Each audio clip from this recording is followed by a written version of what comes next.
Support for the Klyph Notes podcast comes from Acapella Apparel, an idea born from a love of hip hop, funk, and soul music and its surrounding cultures.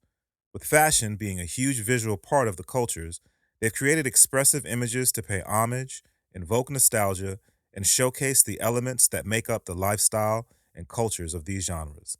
Acapella, apparel for the music lifestyle. For more information, check out acapella.com. That's AKEPELE.com. A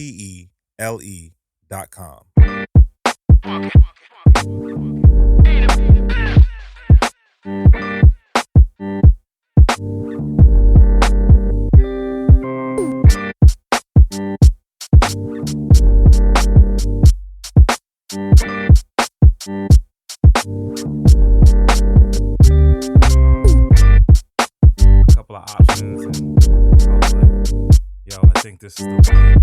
So, yeah, man, that's what it is. That's what it became. Yes. Do a little intro here, and then, yeah, man. All right, for sure.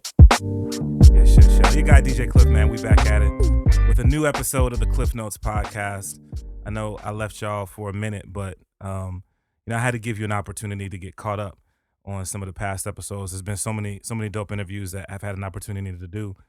So I want, like I said, just give y'all an opportunity to, to get caught up on some of the past episodes. But we back with a brand new episode of Klyph Notes. In the interim, though, man, there's some since the last one we recorded, exciting things that have happened. I think I actually put it out there a little bit. But Klyph Notes is now available on Alexa. So it's an Alexa-enabled skill. So if you have an Alexa-enabled device, all you have to do is say, Alexa, enable Klyph Notes podcast. And then you'll get you'll get all of the episodes, man, updated as we release them. So encourage you to do that. If you rock with Alexa, just say enable Klyph Notes podcast with Alexa, and then also on iTunes and anywhere that you listen to podcasts that there is the option. I encourage people to rate and comment on the podcast. It goes a long way in getting the word out, letting people know what we're doing, and it lets those services that that we rock with, Apple Podcast, Alexa, Stitcher, Spotify, all of them, it lets them know that people are out there tuned in. So once again, man, rate, comment, subscribe, share the podcast so we can continue to grow and do what we do. I think that's all the updates to give y'all. So we just gonna go ahead and go in with this situation. This one is dope. This is a situation that kind of came out of one of the blessings of social media, connected with this young cat, and we've been building for a minute. So it's dope to have him live here in Portland to record this episode. So, man, go ahead and tell him who you are. Yeah, it was good. Call me Ace. That's what's up. How you doing, B? I'm good, man. I'm good. It's definitely such a blessing to be here. Man, super dope to have you here, man. Dope to have you here, but then also really dope to have you on the podcast for several reasons that we'll get into in just a minute. But so to run it back, man, I feel like I was scrolling through social media and I seen visuals. Yeah. For one of your joints, and I was like, yo, this is dope. So I just reached out and I was like, yo, man, this is, I really dig this, and this is who I am. I do a show up in Portland, and we just started building from there. Yeah. And then before I knew it, man, the conversation was like, okay, yeah, let's book you for mic check. All facts. Yeah. That's crazy though, B. Yeah. So where you from, B? Where you from? All right, so I'm from Bridgeport, Connecticut, 203, New York City metro area, family from Jamaica. I was the first one born here, and then lived in New York for 7 years, and now I live in the Bay. Been in the Bay for 4 years. That's what's up, bro. Yeah. That's what's up. So, how long you been doing music though? I mean, I've been writing rhymes since I was 3 years old. Shout outs to Dr. Seuss. But I was doing music, quote unquote, hard. When I was 15. I stopped when I was 20, 21. The last thing I did was open up for Snoop Dogg at Columbia, which is where I went to undergrad. I had started a group out there called the Columbia University Society of Hip Hop, aka Kush, and I had the opportunity to perform open up for him, and crowd was big, but I also was like, I'm done rapping. I didn't like where my life was going. Had a come to Jesus moment, literally. cut off all my hair, everything, and I was like, I'm done. 4 years later, after doing I was living in Barcelona for a few months. A homie of mine, shout out to Gary, he we got to connect over winter break, and he was like, "Yo, you should rap again." Da, da, da, da. I was like, "Oh, I don't got a rap name. I don't got the same motives as I did when I was, a kid trying to hustle. About to get married, like all these different things that I felt like didn't, connote to a rapper anymore." Right. But he was like, "Well, if you still know how to do it, all those reasons are actually not reasons at all. Those are just excuses." And so it even got, he refuted every single one of my excuses, all the way down to like, I didn't have a rap name. But, people have been calling me Ace since like middle school. Yeah. And so he was like, "What does your Instagram name say?" And it literally said, "Call me Ace." He was like, "Boom, that's your rap name." So it was like I had no excuses for him. And shout out to him, because 2016 is when I was like, you know what, fine. Like literally just started rapping. He challenged me to just make a song once a week. Yeah. And it turned into what you got now. So That's what's up. So has your 2 years like this. Nuts, bro. I'm a 2-year-old rapper. Whatever. So stylistically though, like if we were to go back and listen to some of your older stuff, Yeah. Stylistically, how or has your style changed? Not content, just like how you rhyme. I don't know. I think the way that we was making music when we was kids was like really influenced by the way that Lil Wayne was doing his run. It's just like rapping over everybody's beats, you know what I mean? So Right. like there's a lot of songs I had, when I was 18, 19 that weren't even like original songs. They were just all like freestyles off it. You know what I mean? Yeah. Actually, it's funny because right now I'm doing this Day Job Flow mixtape series where I'm doing a combination of just like original songs as well as freestyling on, off of other people's beats. And, to me mentally, it actually like reminds me of what I used to do as a kid. So I feel like from that standpoint, it's not really that different. Mhm. I was always trying to be like a super lyrical rapper. Like one of the monikers that me and my homies had was Genius. We used to call ourselves like the Genius Clique. Mhm. And so we would just rap just to like go over people's heads, you know what I mean? And Yeah. so that was the style. I don't do that on purpose. Yeah. I don't try to like belittle anybody or anything like that. But I was definitely confident to the point of arrogant growing up as a rapper. So you hear that a lot. Got you. Yeah. But it's interesting though, man. I mean, because I think oftentimes, I don't know that's a lane that people take. Not even necessarily trying to, from. I mean, come on, it's hip hop, so there's Yeah. a certain level of arrogance that goes along with being Oh, an sure. MC, right? Oh, for sure. Braggadocio is Yeah, I mean it's what it's huge. about. You know what I mean? Yeah. But I don't think not kids. I don't think that MCs as often now are as cognizant of, all right, let me be a lyrical MC, or the definition has changed Mm. to what a lyrical MC is compared to what it used to be. Yeah. And I would say like right now I don't even overemphasize like lyrics in that same way. Mhm. Before it was like, oh, like I need people to know that like I'm taking 9 shots, like 50, Yeah. and at the same time can like out rap anybody around me. Like that was like the thing. Yeah.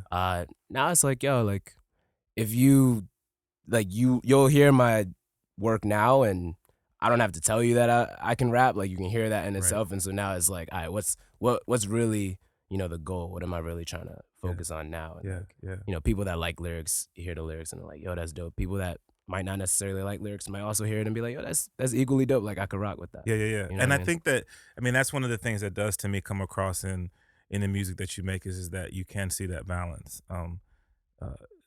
Whether it be like, obviously the mixtape series is dope because there's a lot of familiar beats there. But before the mixtape that you're doing right now, before Yeah. you start working on that, like some of the original stuff that you were releasing, like the production was tight. The production was on point. So yeah, shout out to every last one of them that helped produce.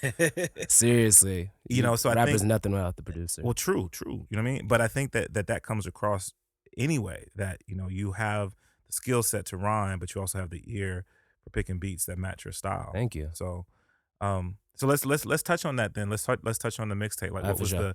What was the genesis of that? Of the Day Job Flow. Yeah. So me and my homie Shawan out in Connecticut, we made a track on Two Interpretations, which is the last project I dropped in 2017. And my homie J Dot was the one that produced that track. And that track was called Day Job Flow. And the whole like essence of the track was just basically being like the first line in the song is I'm an employed starving artist, right? And so just like that whole concept, like, yeah, I got a day job, but like I'm literally, as soon as the clock hits, overtime to leave, like I'm hustling with the music. Yeah. And so it's almost like every day is a job, like the full 24/7, like it's just work. You know what I mean? I'm just like switching hats. You know what I mean? And so out of that, and there's a dope song. All y'all should listen to it. Shawan did his thing. And after that, it was like, all right, what kind of like, where do I want to go now? Because I make way more music than I'm actually releasing.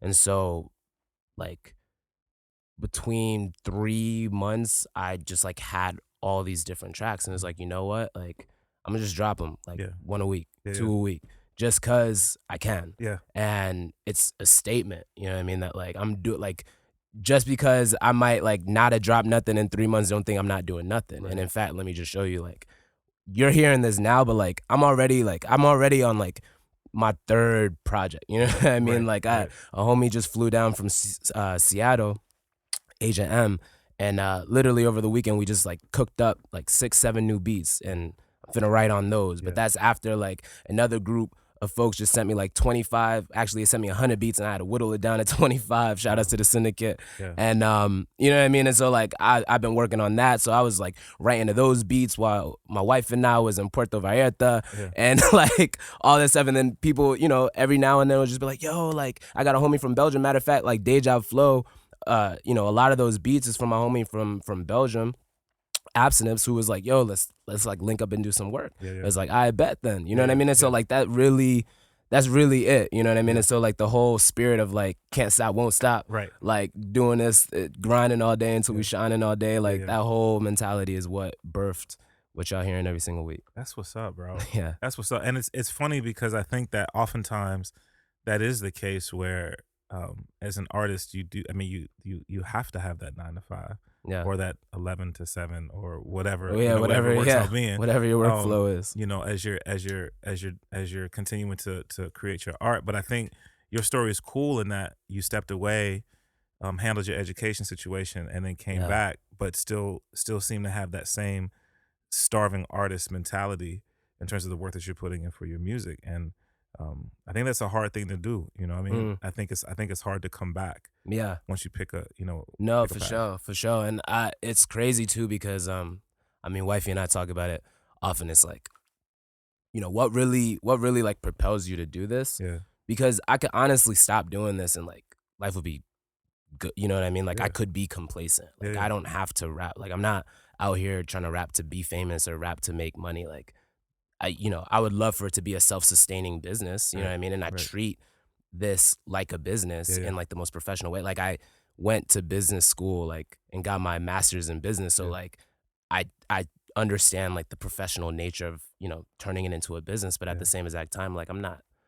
out here trying to like swindle people, manipulate people, abuse people to try to get on top and this and that. Like I'm trying to do it in the best way possible. But as far as like what pushes me, I mean, it's really a passion. It's really like I do feel called to share the messages that I do share in the way that I do. I mean, people hear it and like I touch mad people. You know what I mean? And it's a blessing in order to be able to do that. No doubt.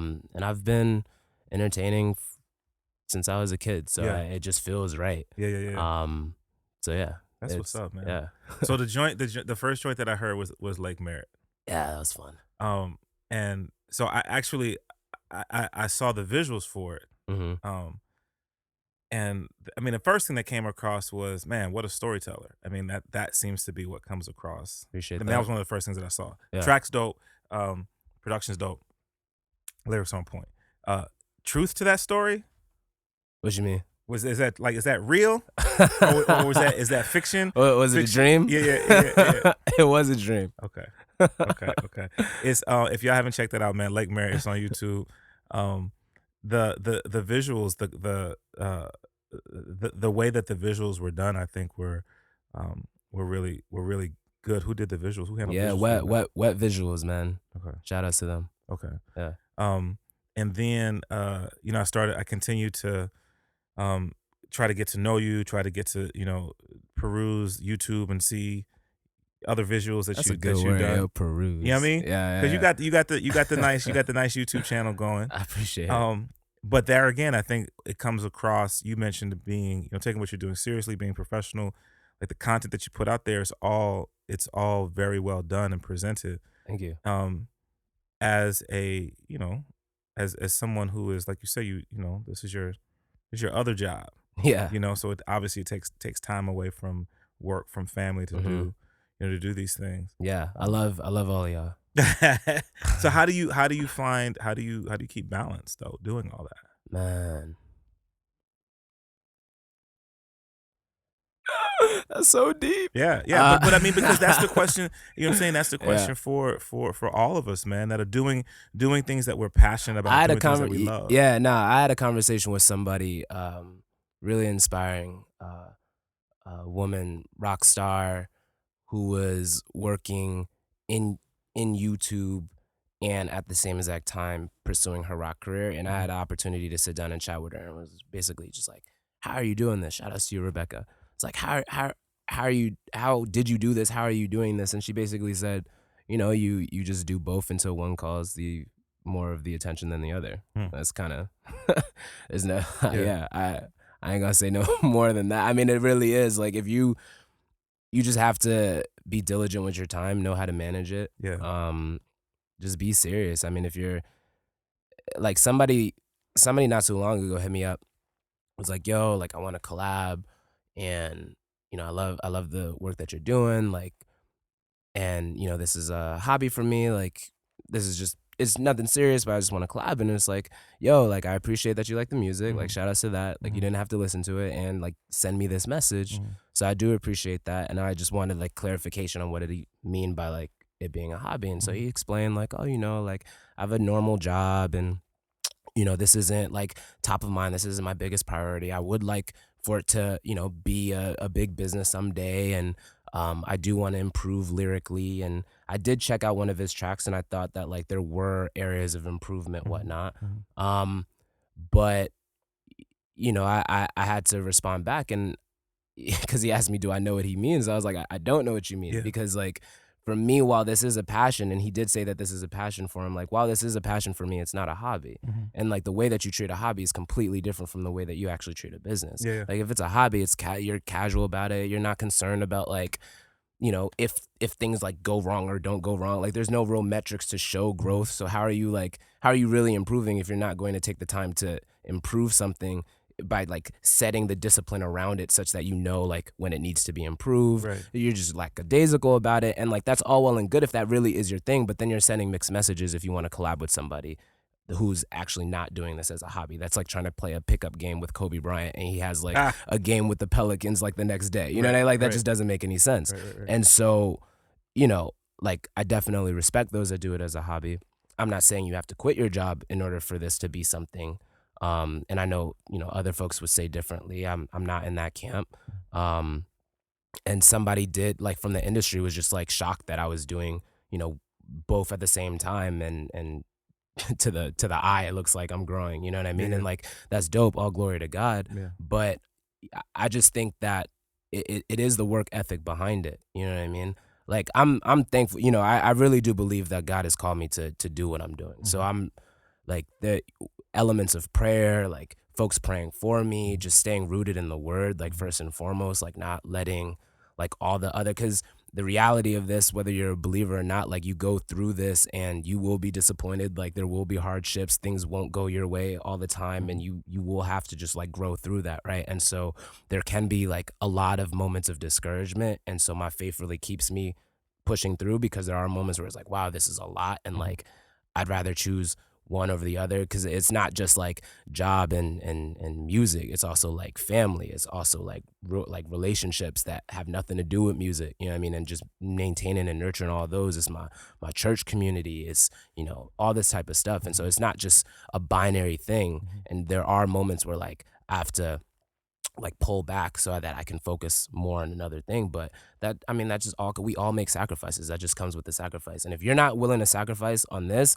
then like that's a disservice to those whose time you're using. Like that, you know what I mean? And so like you just got to be upfront. And like I'm happy to be upfront. I'm not trying to like abuse anybody. I think with all relationships, it's a give or take. We all use each other. That's normal. You know what I mean? We all have to use each other in order to get somewhere. No one man's an island, and so you have to use somebody else.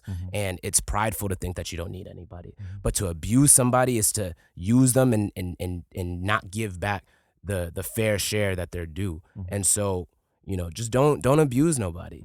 And to say you want to collab and this is a hobby and you're not taking it seriously, those are the same type of people that like don't want to pay a producer for like a one-off beat, or like, you know, they steal it online and then they put, you know, like all these different things. Like you just see it goes through. It's the same type of people that like, you know, want to like, oh, hey, like I want you to perform, but I want you to like pay $500 to do it. Like all these type of things where it's like, and they don't even put your name on the cover. You know what I mean? Like all these are just like abusive, you know what I mean? And you see a lot of that. It don't just be in music. It be everywhere, you know?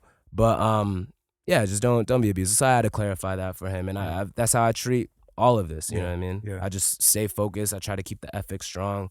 Try to keep the relationships real, keep it above board. Yeah. I ain't trying to abuse nobody. Like if you want to work, let's work. And I'm happy to collab. Let's just do it the right way. Right. That's what's up, man. And it's cool because I don't think that those messages are always shared. I think in part because people feel like I ain't got nothing to lose. We gonna share it all. Right.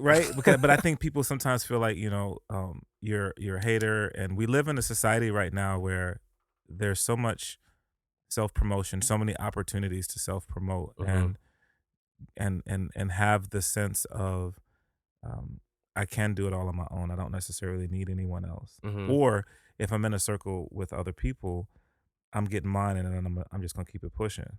And so it's refreshing to hear someone who has positioned themselves the way that you have and worked the way that you do, recognize that at the end of the day, I mean, if we're gonna keep it real, at the end of the day, it's bigger than music. Regardless of what path you're on, what, you know, where you want to go, it's bigger than music. For some people, music is a means to, they just, you know, they want fame. Some people want to improve their situation. Some people feel like it's a service that they're doing, and music is an avenue to get there.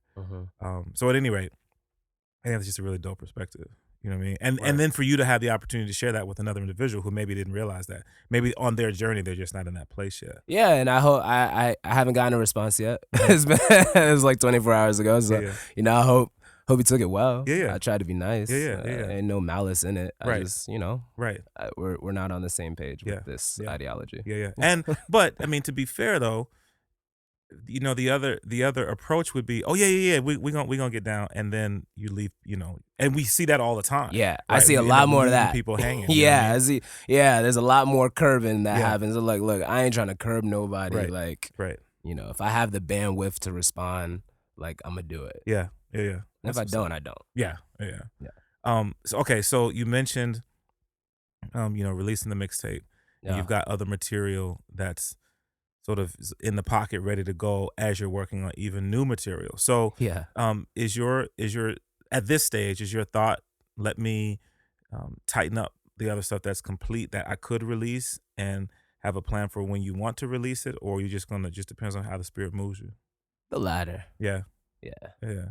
I ask because I think that, you know, that's one of the other things that can be interesting is how folk the process that people have of releasing music. You know, I've had great conversations with a lot of folk here in the city, in Portland, who kind of have different views on how they want to do that. People who have had really good success with the full project, and then feel like, man, that really hit home. I mean, that project did what I wanted it to do in terms of reaching people the way that I wanted to reach them. But there's also this other side of me, you know, this other lane that I want to just play with a little bit. So let me release 1 or 2 songs, or let me release, you know, a EP just so that I can express this, because it is a bit different from what I did prior to. So just curious if that was a part of your motivation at all, or. a few people was hitting me up and was just like, "Yo, Ace, where you at?" And I was like, "I'm right here." Boom, boom, boom, boom, boom, boom, boom, boom, boom, boom, boom, boom, boom, Right. boom, Right. boom, Yeah. boom. Okay. No, that's what's up though. That's what's up. Yeah, don't forget me. I mean, look, that's but like that, it brings up that part of the conversation, right? Whereas like that's part of that is like that's the kind of world we're living in right now as far as music consumption, where like you have to stay top of mind and really like what you're battling for is folks' attention. Right. You know what I mean? So there's that. But then at the same time, I know like there's also that part for me where it's just like, yo, like I want to see more music from me, like, cause I got it, you know what I mean? So like, why not? And like, I'm not under, I'm not signed to anybody that's like controlling my drop date. Like, if I want to do it tomorrow, I'm gonna do it tomorrow. Right. If I want to hold on to it, I'm gonna hold on to it. It's really like, Yeah, and that's got to be one of the nice things that we have the ability to do now. We have the avenues that you say if you want to release something, you can release something. Yeah, totally.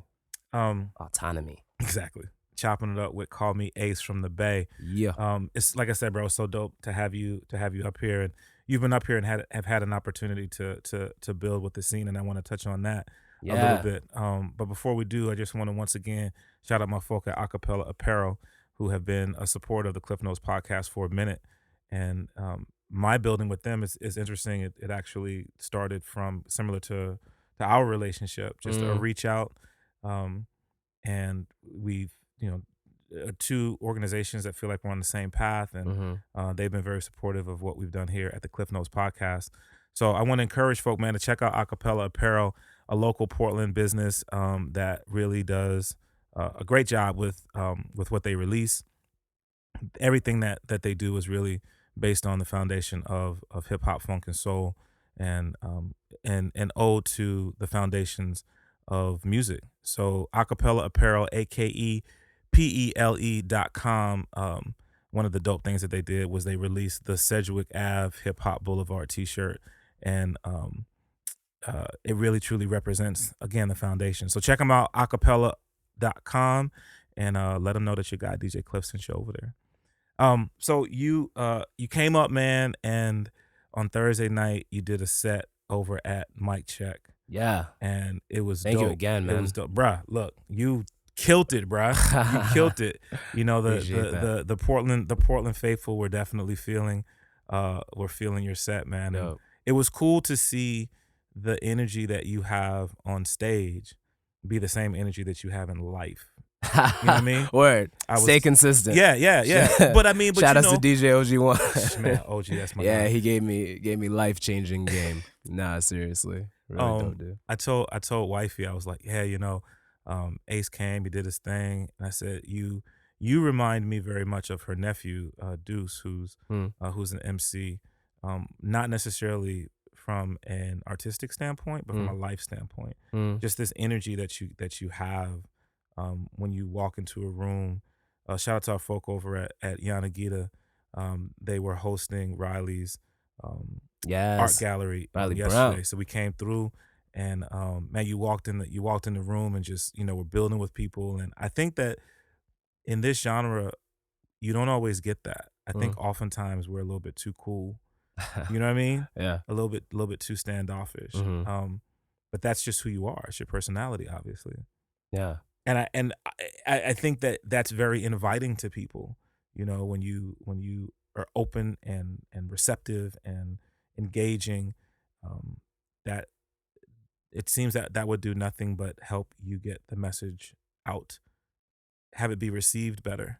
When people see that. So it was just dope to see. I appreciate that, man. Yeah. Absolutely. Absolutely. And shout outs to everybody that I met, man. Like, golly, like Ep, you know what I mean? Shout outs to Ep, shout out to Squash, shout out to, Trox, Karma, the spectacular Renee Lopez, shout outs to, Kayla J, shout outs to, Paul, Riley. There's a lot of people. I can't even, I apologize. I met way more people than the amount of people that I just said, but. No, it's, and once again, man, the community is pretty small, pretty tight when you really, really think about it. So I'm glad that those connections could be made. really looking forward to seeing that grow. Word, It's for funny sure. you mentioned Up. So we had an opportunity. You were kind enough to come on the radio show, the Welcome to the Neighborhood radio show, did a phone interview, Yeah. and played a couple of your joints. And I got a text during the show from Ep, and Ep was like, "Yo, this dude is nice, woo woo woo." And come full circle, you had an opportunity to rock Mic Check Yeah. on the same Yeah. bill as Yeah. Ep. Yeah. So Yeah. like I said, the community is big, and yet at the same time it's pretty small when you talk about working with producers from even Totally. international. That's right. So Ep's fire, yo. man, Ep just released this joint I heard called Chrome Chrome Seas. Seas with Calvin Valentine. Stop it, man. Shout out to my man Calvin Valentine, G-Force. Yeah, yo, you got what? He's in The sauce. LA. Alright. Yeah. So Yeah. and then big ups to my man Tope, who's actually in the Bay. Yep.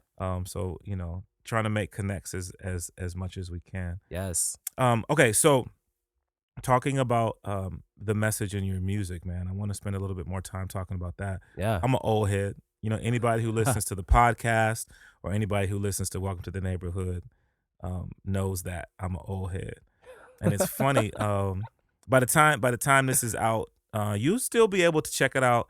Check out the website, djklyph.com. There's going to be an interview. I can say this now because it'll be out by the time I do this. But Legit. I'm about to do an interview with Chief Rocker Busy B, like foundational, came up with Bam and Flash and them cats, you know what I'm saying, in That's the dope. 70s, still That's making dope. music. So we're going to get to do an interview with him That's on a dope. radio show in a little bit. Legendary. But been listening to some interviews that he did, and then on the way in, was listening to a shout out to the folk over at Microphone Check doing an interview with Declaim and Georgia M. Muldrow, talking about music and the power of music, and how it has an opportunity to influence us, not just enjoying the music, but like physiologically how music can impact us as human beings. I think it's very, very powerful. So as an old head, I try not to be the guy, you know what I'm saying, who's like hating on whatever. Yeah. But I think that I also came up in a time where there was a little bit more balance. At least balance in terms of how you could access music. Yeah. We access music a little bit differently. Anyway, I say all that to say, when you think about your creative process and the message in your music, if people haven't had an opportunity to listen to your art yet, if they're just listening to the interview, tell folk what they can expect. Where are you? What drives your message? Yeah. I mean, simply like just the way that I see the world. The way that I see the world, the way that I'd like to see the world, how I navigate through life, and just the principles that I use in order to do that. Like there's so many different layers to me, yo. You definitely can't stereotype me. I definitely remember multiple times where I should have died earlier than I am currently living. So I feel like I've seen a lot, done a lot. Like I'm a married young Jamaican American follower of Christ with a graduate degree, lived abroad, speak 3 languages, learning 2 more, like from the East Coast, live on the West Coast. Like there's just so much, you know what I mean? Been super poor, got a little money now. Like, so, it's there's a lot, but just the way ultimately, I really want to encourage and inspire. I really want to help motivate people, especially those that are, just struggling or suffering in a myriad of ways, to just overcome those trials and tribulations for sure.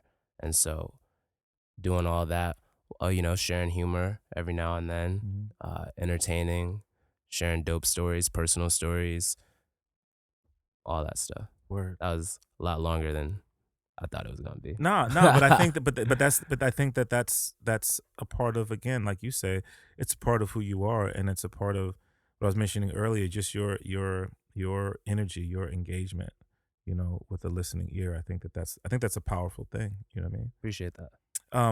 You just recently re-released, updated the website. Yeah, I did. You said yourself? CallMeAce.com. Okay. So when we go to the website, what are we gonna see there? Ace. You're gonna see me. You're gonna see music. You're gonna see the ability to subscribe to my newsletter.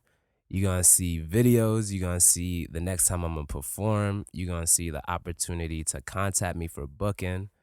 You gonna see all that and more. Word. Yeah.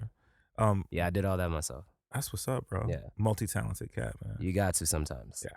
There's I blew up. so yeah. Nah, like I mean, growing up, the first thing I did, other than like rip off Dr. Seuss with my rhyme schemes, was like draw. I was an illustrator like before anything, animator. But then I also acted. I also danced and all that stuff. Like I'm coming from like a family of just performers. Like my mom acted and wrote, my whole life. My sister sing, my brother dance, my dad, I'm a hard worker dude. So when I used to see him, when I would go over to his house, like always working type of thing. So getting that work ethic from him. So yeah, when it came down to like this, like doing graphic design, like I'd reach out to some people to help, and then other times it was like, yo, I'm gonna just do it myself. Yeah. Or the website, I'm gonna just figure out how to do it, learn. One of the dopest things I was taught when I was like 7 years old was if you give a person a fish, they'll eat for a day, but if you teach them how to fish, they'll eat for a lifetime. And I really apply that in everything that I do. So like a lot of the stuff is like, yo, I'd rather learn it so that I can do it myself, or at the very least be able to speak the language of those that are doing it for me, so that I know what to expect and I can understand the difficulty that it would take in order to do whatever it is that I'm requesting to do. I think that's super important because you have to have a level of ownership if this is your work, and vice versa. Like a lot of people ain't gonna invest in you unless you invest in yourself. And so you might not be the richest person, but if you got time to just educate yourself on something like that, I think that's better than riches. Yeah. Experience and wisdom. Yeah. So That's huge. boom. That's really huge. Yeah. So you've had an opportunity now. So I also want to publicly say shout out to you, man. Once again, when we started building, and saying these are some of the things that I'm doing. You can check out. You did, and then you hit me. You were like, "Yo, man, I've been listening to the podcast." Yeah. And had no idea about the hip hop scene in Portland. Oh, I learned all that. And shout out to Cool Nuts, versatile. That's what's up. That's what's up. Yeah. Mike Capes. I met Mike Capes too. Yep, Mike was and at Andre the Wayman. Yeah. Yep. Yes. All Covey. of them. I got y'all, man. I apologize for earlier. But what's the scene like where you are, man? You have an opportunity to get on stage down in the Bay much? Yeah, so it's fun. The last performance I had a couple months ago, I was at the New Parish in Oakland. That was dope. Got to open up for D1 there. So it was crazy because I was a consultant before what I'm currently doing now, and I was just traveling a lot. So I did have I still had like a few performances. Like I got to perform at like ASCAP in Hollywood. I got to perform a few times within Oakland, Berkeley, whatever. But because I was just traveling so much, I was like ironically not in the scene that I was growing in. Yeah. So now that like, I'm actually like planted, it's been a couple months, I'm like actually like coming through more and, being able to show up to more stuff. So it's pretty cool from that standpoint. But let's see, right now, I mean, the earliest thing that I'm seeing right now is a show in July in San Francisco. Okay. But yeah, we're gonna see if we could get some more in for sure. That's what's up, man. Again, it's exciting for me as somebody who tries to support the local scene here. It's always exciting to me to know that folk are having opportunities to get on, because it's not. I mean, you already touched on it, man. Sometimes in order to get on, you got to almost sell your soul, and so it's cool to know that. Yeah, I ain't selling no soul. Right? Nah. Right? Nah. Keep that to myself. It's cool to know that cats are getting opportunities to bless stages and share their art, and people are receptive to it. I mean, it's definitely it hasn't been like walking on rose petals. Like there have been several people that have been trying to be like, yo, like, yeah, I'll put you on, but you got to do this, da da da da. I'd be like, why? And then they just they either hang up or they delete all their messages or Right. they, Right. go radio silent and all that stuff. And I push back Yeah. heavy. So, a lot of it just comes with just believing in my value and my Yeah. worth. You know what I mean? Like Yeah. I know the amount of people that I can pull in a show if I did the show, and I just frankly don't believe that I have to pay to play in any way, shape, or form. Yeah. You know what I mean? Yeah. Like in like a grimy type of way. I think there's right ways of like paying for services, and I think that there's just an unethical way. Yeah. And I'm just trying to be ethical in all things, man. Yeah. I ain't perfect, but that's what I aim for. Yeah, no doubt. It's interesting, man, because having conversations with promoters as well as artists, and that idea, that concept of paying to play, I think it's losing steam, which I think is a huge blessing. Mm-hmm. But I also understand where it came from, the unfortunate sense of I want to get on, and the only way that I can get on is to pay. Mm-hmm. But I think that, as you said, I think that you're finding people in positions to offer stages to artists now, realizing, okay, that's not, maybe that's not the way we want to do it. Maybe it's just not the right thing to do. Finding that balance is important. Well, I mean, like, sure, right? Like, if I were to show empathy to the other side, right? Like, there's a lot of, because of the democratization of technology and the ability for anyone and their mama to be a rapper. Right. There's just a plethora of rappers, Right. and if there's not really like a code to determine like what's a good rapper and what's not a good rapper, but you need to either fill out the room or just break even because you just rented out the place. Right. Like, you want money, and so you're gonna be like, I rapper A, B, and G, like, give me this money and you can go on this stage. Right.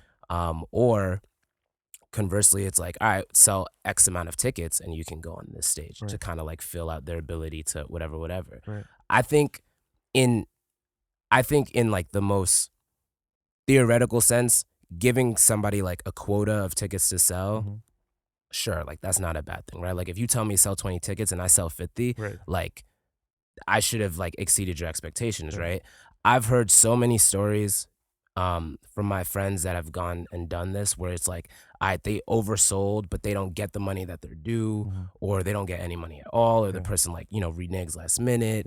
Their name isn't on the bill, their face isn't on the bill, like there's no association for them. Like the doors open at 8, their show starts at 7:30. Like, you know what I mean? Like it just, all these like horrible things where it's just like, like, nah, you told me to sell 20 tickets. I sold 20 tickets. Like, give me what 20 tickets is worth. And if I sell more, you got to give me more. Yeah. You know what I mean? Or like work out some type of set, but you don't see a lot of that. Yeah. Which leads me to believe that it's not okay. And, they're like a lot of the shows have been either because like I put them on or because, in connecting with the talent buyer or venue owner or whatever, like they just trusted that, I could make it happen. Right. Or whoever I was connecting with, they were like, yeah, we've seen you, we've heard you, we'll trust it. And so I'd rather that, you know what I mean? If you want to tell me to sell X amount, like we could discuss what I'm due in order to do that. Right. And there's a whole bunch of other criteria. I mean, like, it's not just about selling tickets, yo. It's like, am I on this bill? Like, is this my show too? Right. Or not? Right. And so I'm gonna stop. No, but it's interesting. It's an interesting perspective because, again, having an opportunity to curate a night, those are things that I think about. My whole idea is like, I have a platform. I want to share the platform. I want to give it, give it to whoever I think is deserving. Shout out to my partner in crime, my man Star Child, rest in peace. Yeah, Star was always like, Star Child. Yo, can they fill a room? Like I'd be like, yo, what about, let's get this person on. Can they fill a room? What's their following? And so he was always one to sort of teach me, pump your brakes. I know you like their style. I know you like their music. So I realize that there's another perspective there. But I think the other piece too that I find is that artists also have to sell themselves. I've talked to people about being on a mic check, and we do, I think, a pretty good job of promoting the night. Don't see the artists like not even reposting what we post. Don't see the artist selling themselves. And I think sometimes, again, because of the age that we live in, where I can do my thing. Yeah. I can create my process in my space and put it out on the internet and get that feedback right here. But that's so different from, can I do that in a room with live interaction? Totally. Can I? And to me, what I have seen is those artists who have a difficult time or choose not to promote themselves when they're on a bill are the same artists who, when they get on stage, are in their own place. You know what I'm saying? In a negative way. In a very negative way. You know what I'm saying? Eyes closed. Just not interacting. Back to the crowd. Yeah, bro. When you rocked Mic Check, man, you had everybody pull their phones out. You CALLME. Yeah. No, my wifey had me have everybody pull. She was like, "You better not come back to the Bay." Had nobody follow. Matter of fact, yo, one time real quick, call me Ace, CALL space ME space ACE, enter.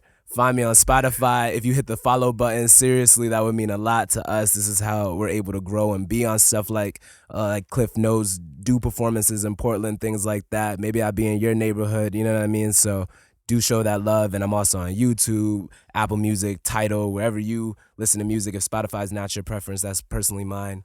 But yeah. No, but that's what I'm saying though, bro. To understand that even having that confidence in yourself, like you said before, you can't do it on your own. And if you don't build with people, if you don't help me care about you as an individual, there's somebody else who's coming around the corner who will. And so you've got to. And to me, bro, like, to keep it 100, to me, it's a matter of humbling yourself. You know what I'm saying? Sure. It's being confident yet humble and realizing that, yeah, I'm confident in my skill, but that confidence only gets me so far. Oh, of course. You know what I mean? Yeah. So I say that to say, kudos to you for recognizing that at this stage of your career. Thank you very much. And encourage you to continue to not only do that for yourself, man, but like again, going back to this individual who reached out to you, man, just sharing that knowledge and that thought process with other people, I think, is invaluable. Yeah, no, 100%. I mean, I'm a share right now, since this is I do a lot of sharing, and at times, maybe I shouldn't. Nah. But some people, look, there's people that you share information with. They're either not ready to hear it, or they just simply don't want to hear it. Right. And you might be doing good, quote unquote, by sharing, but by you sharing and they're not willing or ready to receive, you're actually not helping, right? True. And so, like, part of trying to help people is knowing when you're actually helping or just annoying. Okay, Yeah, so in right. this format on Klyph Notes, this is going to be, God willing, this is going to be around forever. So they may not be ready for it now. Yeah. But 6 months from now, when they re-listen to it, they're going to be like, oh, okay, yeah. now I get it. For sure. Well, then look, let's just assume that 20 years from now, technology will only get even more advanced, Let's assume that 20 years from now, we're all actually alive. Come on. Let's just keep playing this game. And we get so much into the digital world. Look what I'm doing on social media. Da da da da.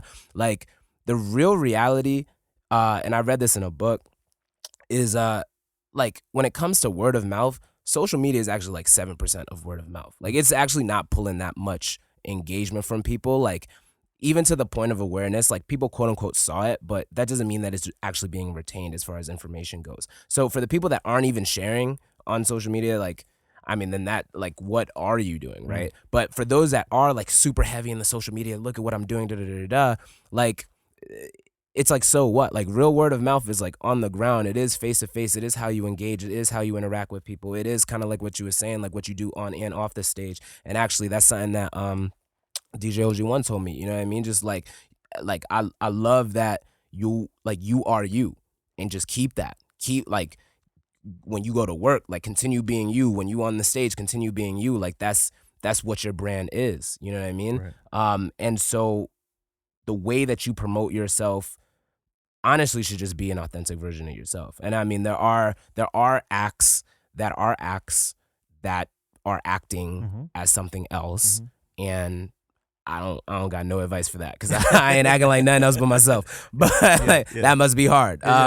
But for those that like are just being themselves, and yeah, like be yourself, but like understand that yourself is your brand, and so how you want to be received, like that is the word of mouth. Right. I'm gonna just stop.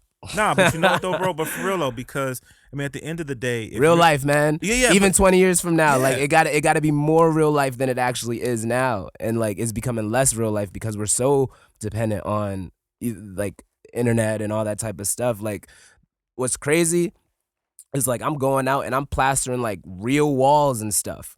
You know what I mean? Because that, like, people still see that. There are Right. people still walking. Right. And what's cool in Portland is you actually see a lot of Posters. yeah, on these like that's real stuff. And that Well, Bert, because it's so. I mean, now we have everybody has not everybody. A lot of us have cell phones in the United States, that have social media, so I can scroll through Twitter and Instagram and Facebook and all of this stuff, and eventually it all becomes static. Yep. So when you see the real actual physical poster that I can touch, it stands out even more now. Yep. Because I'm not used to seeing. Yeah, that. like, wow, look at this novelty. Exactly. Poster. And then the other piece of that though is if you're serious about wanting this to be a career, if I look at it and say I want to be doing, bruh. So last week, it was a music festival, 5-day music festival called the Sold Out Music Festival. Cool. Dope. First night, Erykah Badu. No. On stage, she was like, "This is the 20-some anniversary of her first project." The last night, Klyph was here and De La Soul was here. That's dope. De La was like, 30 years ago, we started. These are people who have been doing it for a long time, and one of the reasons they can do that is because, like you said, they're being authentic, right? I can only be, if I'm 20 years old and I'm doing the act, am I gonna do that same act at 50? Come on, man. You know what I'm saying? So I agree. I think you have to be authentic. I think that's how you build real relationships. And at the end of the day, that's really what it's about is, be a real relationship. Yeah. Chopping it with Ace. I know we're getting deep in here, but this is, like you said, this is real life. That's how it ought to be. Exactly. You gonna get depth in my music. Okay, so I had to go through and check it out. So let's see. I see 1, 2, 3, 4, 5, 10. Is this about 13 or 14 joints from the series? Yeah. Yeah. Okay. Yeah. We're gonna have another one drop tomorrow. A word. 2 days from now, yeah. Okay, that's what's up. What's up. Shout outs to Automation. Right? Bow game. Right? Drop. So I'm on your YouTube channel right now, but didn't I see it's on Spotify as well? Yeah. That's what's up. Half of them. The Okay. other half would be illegal to do so. Okay, word. That's right. Once again, bro, I love your game. I love the way that you you create access to yourself and by several different avenues. I think that goes a long way in people being able to access you through whichever means they so choose. Yeah. Callmeace.com is the website. Yeah. So I want to encourage people to definitely go and check that out. And just continue to build with this cat, because I think that I think it's worth it. Otherwise, he wouldn't be on the Klyph Notes podcast. Legit. And I'm also on social media too, yo. AceXPatt. ACEXPATT. I made it while I was in Barcelona, so Word. AceXPatt. Okay. Yeah. Got you. There it is. Anything else we need to let folk know? Man, I'm just thankful to be up here. Word. Yeah, thank you Word. for this opportunity. This is super dope.